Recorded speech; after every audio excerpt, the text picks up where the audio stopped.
Since the Matt Ryan days, Boston college football has been kind of boring. I'm sorry, Boston College fans, but it's just the truth.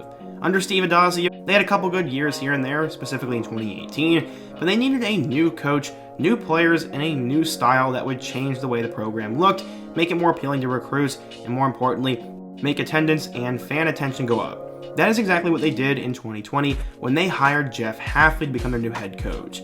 He was one of those young hotshot coaches who brought a new philosophy and a new mindset, and he immediately tried to improve the offensive talent and went out and signed a quarterback who has changed the game for the Eagles. After a breakout 2020 season in which they almost beat Clemson, the Eagles had some hype going into 2021, but no one really knew how good or how bad they would be. Turns out, they would be average. They ended up going 6-6 and qualified for a bowl, but if you take a look at what has happened over the last few years, you'll start to realize that Boston college football is cursed, and you'll understand more as we go through this video. So yeah, in today's video, we're going to talk about the Boston College Eagles, go through their preseason expectations, the season itself, how it turned out, why they're cursed, and what the future will look like for them. But right before we get started, nearly 80% of you guys are not subscribed to the channel, and we can do better than that, so quickly be sure to hit that subscribe button, smash that like button for the algorithm, turn on post notifications so you never miss another upload of mine, and also check out my 2021 season review videos, as this is number 4. Now, let's get started and talk about Boston College football. If we take a look at the 2020 campaign for Boston College, there were really no expectations as it was year 1 under Jeff Hafley, and they had a completely new quarterback. They actually started out pretty good. They won 3 out of their first 4 games, and going onto the road against Clemson, they got an early lead and took a double-digit lead going into halftime. As we all know, DJU led the Tigers back, and they ended up losing 34-28, but it showed just how different Boston College was, and that the future was bright. They then won 2 of their last 4 games, and finished with a 6-5 record. They qualified for a bowl game, but they didn't end up going to one. Looking ahead to 2021, Phil Jurkovec would be back, and some thought he could be an NFL pick and an all-conference player. Sadly, he got hurt early on in the season, and he did not make a return till later in the year. The same thing would happen at running back. David Bailey had transferred to Colorado State, so Pat Garwo, Alex Sinkfield, and Travis Levi were all expected to step up. At receiver, they lost Hunter Long to the NFL, so Zay Flowers and Jalen Gill became the 2 go-to players.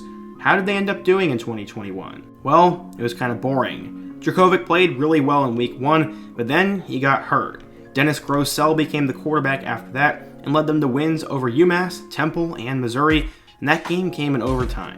Then, things got difficult. They went into conference play and dropped their first 4 games, including road losses to Louisville and Syracuse, and ranked loss to Clemson and NC State. They would bounce back with wins over Virginia Tech and Georgia Tech, which would get them to a 6-4 record and bowl eligibility for the second year under Hafley. They then lose to Florida State and Wake Forest, to close out the year at 6-6 with a 2-6 mark in the ACC. I love Boston College football as much as anyone, but one thing that really bothers me is that teams that have conference records like that can get into a bowl game.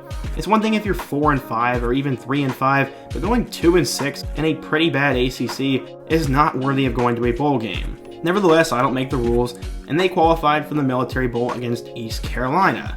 That would be the end of the year though, as it was canceled. So statistically, how did the team do? Well, they had bad quarterback play.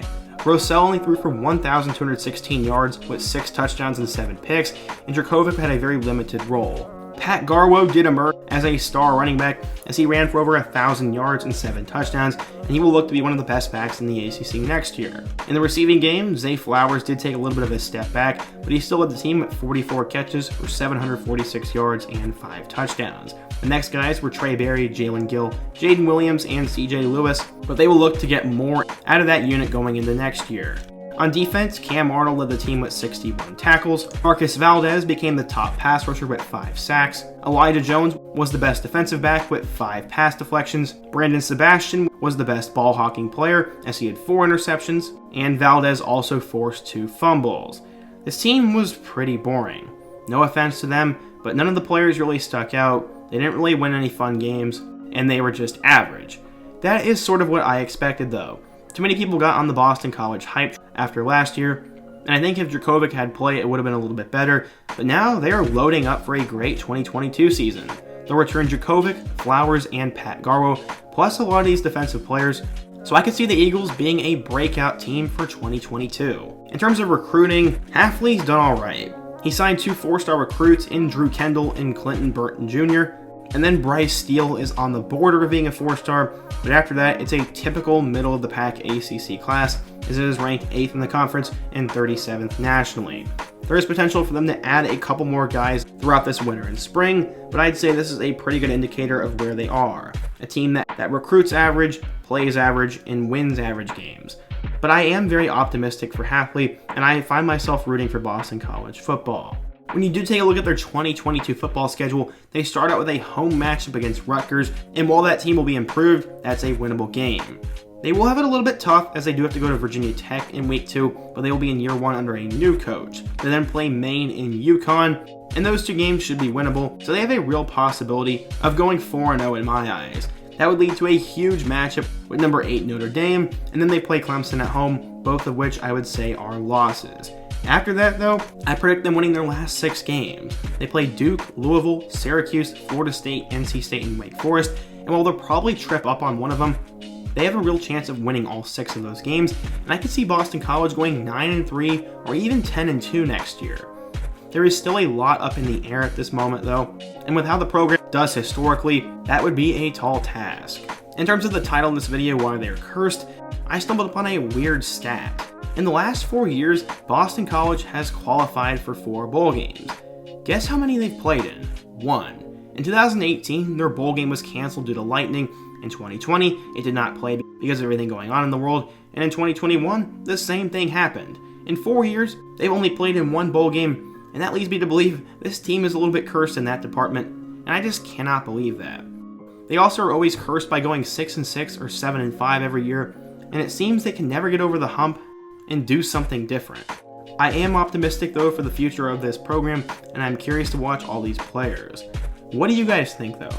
If you're a Boston College football fan, let me know your thoughts on this team and the program down below. Who is your favorite player for next year? And if you're a fan of another team, let me know your thoughts and what team I should do in my next video. Before you go, don't forget to smash that like button, subscribe if you are new to the channel, and check out all my other videos on the end screen, including my 2021 season wrap-up playlist. Hope to see you guys again soon, but until next time, peace.